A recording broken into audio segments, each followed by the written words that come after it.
வணக்கம் நண்பர்களே, வாங்க நாம இன்னைக்கு பீன்ஸ் மல்லாட்டை பொரியல் எப்படி செய்யறதுன்னு பார்க்கலாம்.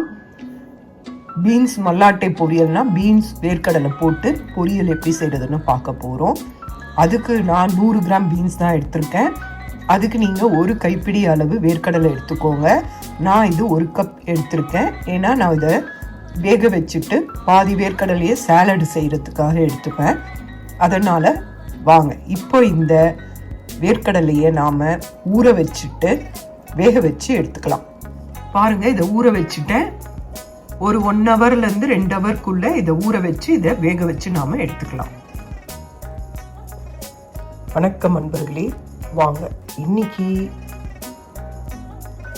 நம்ம சமையல் குறிப்பில் என்ன பார்க்கலான்னா பீன்ஸ் மல்லாட்டை பொரியல் எப்படி செய்கிறதுன்னு பார்க்கலாம். பீன்ஸ் மல்லாட்டை பொரியலுக்கு நான் 150 கிராம் பீன்ஸ் எடுத்திருக்கேன். அதை நல்லா அலம்பிட்டு பொடியாக நறுக்கி வச்சுருக்கேன். நீங்களும் பொடியாக நறுக்கி வச்சுக்கோங்க இந்த மாதிரி. அதே மாதிரி இந்த மல்லாட்டையை முன்னாள் இரவே ஊற வச்சு இதை வேக வச்சு எடுத்திருக்கேன். இது நான் கொஞ்சம் சுண்டலுக்கும் எடுத்துப்பேன். இதிலிருந்து நீங்கள் நான் 150க்கு ஒரு 50 கிராம் வேர்க்கடலை போடுங்க. மல்லாட்டுன்றது சில ஊர்களெல்லாம் வேர்க்கடலைக்கு தான் மல்லாட்டுன்றது சொல்லுவாங்க. இது வேக வச்ச வேர்க்கடலை தான். அதனால் நீங்கள் உங்களுக்கு நிறைய வேர்க்கடலை பிடிக்கும்னா 100 கிராம் கூட போடுங்க. இல்லைன்னா ஒரு கைப்பிடி அளவு எடுத்துக்கோங்க. அதை ஊற வச்சு வேக வச்சு எடுத்து தனியாக வச்சுக்கணும். வாங்க பார்க்கலாம். நான் ஒரு மீடியம் சைஸ் வெங்காயத்தில் பாதி பொடியாக நறுக்கி வச்சுருக்கேன். ஒரு பல் பூண்டு தட்டி வச்சுருக்கேன். ஒரு பச்சை மிளகாவை நறுக்கி வச்சுருக்கேன். வாங்க இப்போ என்ன செய்கிறதுன்னு பார்க்கலாம். நான் இப்போது பேனில் 2 டீஸ்பூன் எண்ணெய் விட்டு கடுகு, உளுத்தம்பருப்பு, பெருங்காயெல்லாம் போட்டு அது பொரிஞ்ச பிறகு நான் உங்களுக்கு காட்டின அந்த நறுக்கி வச்ச பொருளெல்லாம் இதில் சேர்த்துருக்கேன். இதை நல்லா வதக்கி விடுங்க. வதங்கின பிறகு உங்களுக்கு அடுத்து என்ன செய்யணும்னு சொல்கிறேன். நல்லா வதங்கின பிறகு பாருங்கள், வதங்கிட்டு நம்ம இந்த ஸ்டேஜில் நறுக்கி வச்ச பீன்ஸை இதோட சேர்த்துடலாம்.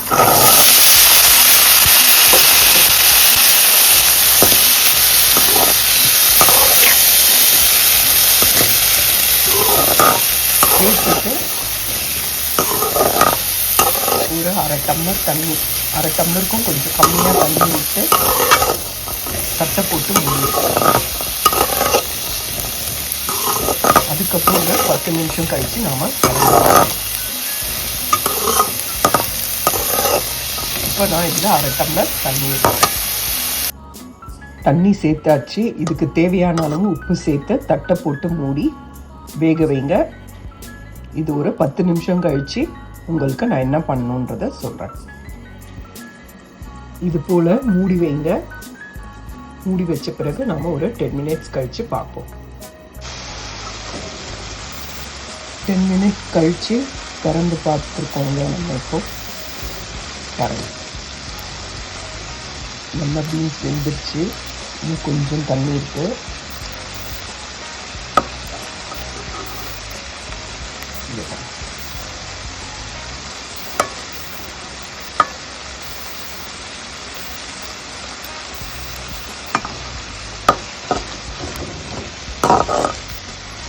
நீங்கள் கையில் எடுத்து நறுக்கி பாருங்கள், பீன்ஸ் நல்லா வெந்துடும். இந்த ஸ்டேஜில் நாம் வேர்க்கடலையை வேக வச்ச வேர்க்கடலையே சேர்த்துடலாம். எவ்வளோ வேணுமோ அந்த அளவுக்கு நாம் வேர்க்கடலையை இதில் சேர்த்துடலாம்.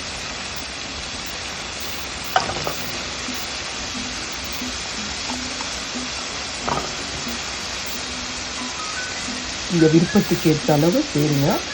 இதை நாம் நல்லா கலரி கொடுக்கலாம்.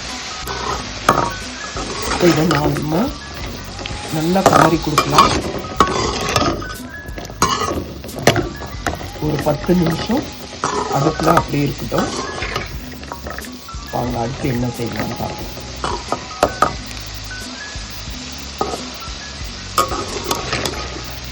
இதில் சிகப்பு வெங்காயம் இருந்தால் சிகப்பு வெங்காயம் போடுங்க. இல்லை வெள்ளை கலர் இருந்தால் கூட போடலாம். என்கிட்ட சிகப்பு வெங்காயம் இருந்தது, அதனால் நான் சிகப்பு வெங்காயம் சேர்த்துருக்கேன். ரெட் ஆனியன் நீங்கள் ரெட்டு ஒயிட்டு இது ரெண்டுத்துல எது வேணாலும் சேர்த்துக்கலாம். இப்போ இந்த பீன்ஸ் மல்லட்டை நல்லா தண்ணியெல்லாம் வதங்கி சுருண்டு வந்த பிறகு நாம் கொஞ்சம் தேங்காய் துருவலை சேர்த்து நல்லா கலந்து விட்டு